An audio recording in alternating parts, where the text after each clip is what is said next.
Yo, good day guys. For today's video nga ay pupunta tayo ng Tagaytay pero bagong lahat. Ayan, nag-ipon-ipon muna kami. Papunta na kami dito sa may silang.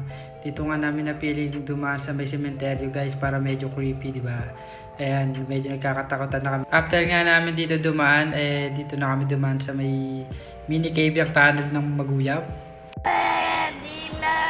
So yun nga guys, after nga natin dumaan dito sa may Maguyab, andito na tayo sa may silang. Papuntang Tagaytay para maghanap ng kakainan natin ng bulalo guys. Kasi night ride lang talaga to guys para banding na rin namin. 4 lang kami dyan na motor. Tagi-isang sakay lang. Yun, tapos dito nga kami napadpad sa may Anaya Filipino Restaurant para kumain ng bulalo. Ayan, napakasaya nga namin dyan kasi nakapag-banding kami kahit 6 lang kami.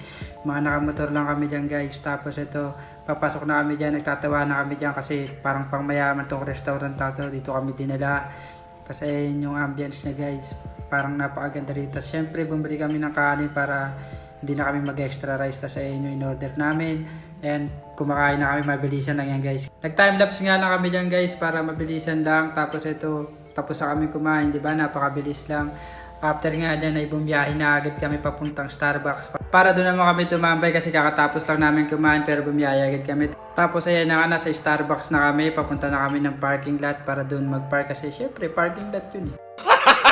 After nga namin guys makapag-park dito ay naka-order na agad kami na aming iinumin. Tapos ayan nga, di ko na binidyo at tamang video lang kunwari WhatsApp case daw. Tapos ayan, umuwi na kami agad. Yun lang, salamat, bye bye!